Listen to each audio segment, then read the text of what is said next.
ಚಿತ್ರದುರ್ಗದ ರೇಣುಕಾಸ್ವಾಮಿ ಕೊಲೆ ಪ್ರಕರಣದಲ್ಲಿ ಪರಪ್ಪನಗ್ರಹಾರ ಮತ್ತು ಬಳ್ಳಾರಿ ಜೈಲು ಕಂಡಿರೋ ದಾಸ ದರ್ಶನ್ ಅವರ ಜಾಮೀನು ಅರ್ಜಿ ಸುಪ್ರೀಂ ಕೋರ್ಟ್ ಕದ ತಟ್ಟಿದೆ. ಈ ಕೇಸ್ ಎರಡನೇ ಬಾರಿಗೆ ಸುಪ್ರೀಂ ಕೋರ್ಟ್ಗೆ ಬರುತ್ತಿದೆ.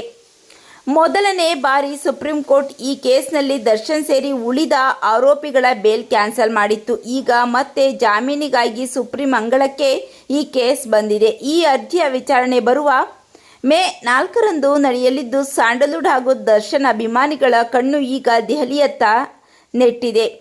ಈ ಬಾರಿ ಏನಾದರೂ ಅದೃಷ್ಟ ಕೈ ಹಿಡಿದರೆ ಚಾಲೆಂಜಿಂಗ್ ಸ್ಟಾರ್ ದರ್ಶನ್ ಜೈಲಿನಿಂದ ಹೊರ ಬರ್ತಾರೆ ಅಂತಿದ್ದಾರೆ ದರ್ಶನ್ ಫ್ಯಾನ್ಸ್. ನಟ ದರ್ಶನ್ ಸಲ್ಲಿಸಿರೋ ಜಾಮೀನು ಅರ್ಜಿಯ ವಿಚಾರಣೆ ಸುಪ್ರೀಂ ಕೋರ್ಟ್ ಮುಹೂರ್ತ ನಿಗದಿಪಡಿಸಿದೆ. ಮೇ 4ರಂದು ದರ್ಶನ್ ಪರ ವಕೀಲರು ಪ್ರಬಲ ವಾದ ಮಂಡಿಸಲು ಸಜ್ಜಾಗಿದ್ದಾರೆ.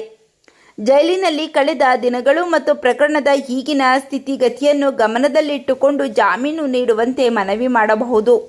ಕಾನೂನು ತಜ್ಞರ ಪ್ರಕಾರ ಈ ಬಾರಿ ದರ್ಶನ್ಗೆ ಜಾಮೀನು ಸಿಗೋ ಸಾಧ್ಯತೆಗಳು ಹೆಚ್ಚಿವೆ ಎನ್ನಲಾಗುತ್ತಿದೆ. ಯಾಕಂದರೆ ಈ ಪ್ರಕರಣಕ್ಕೆ ಸಂಬಂಧಿಸಿದಂತೆ ಈಗಾಗಲೇ ಪ್ರಮುಖ ಸಾಕ್ಷಿಗಳ ವಿಚಾರಣೆ ಬಹುತೇಕ ಪೂರ್ಣಗೊಂಡಿದೆಯಂತೆ.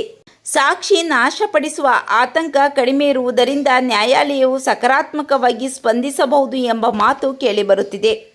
ತಮ್ಮ ನೆಚ್ಚಿನ ನಟ ಈ ಬಾರಿಯಾದರೂ ಹೊರ ಬರುತ್ತಾರೆ ಎಂಬ ಆಸೆಯಲ್ಲಿ ದರ್ಶನ್ ಅಭಿಮಾನಿಗಳು ಇದ್ದಾರೆ. ಸೋಷಿಯಲ್ ಮೀಡಿಯಾದಲ್ಲಿ ದರ್ಶನ್ ಪರವಾಗಿ ಅಭಿಮಾನಿಗಳು ನಡೆಯುತ್ತಿದ್ದು, ಮೇ 4ರ ತೀರ್ಪಿಗಾಗಿ ಎಲ್ಲರೂ ಉಸಿರು ಬಿಗಿ ಹಿಡಿದು ಕಾಯುತ್ತಿದ್ದಾರೆ.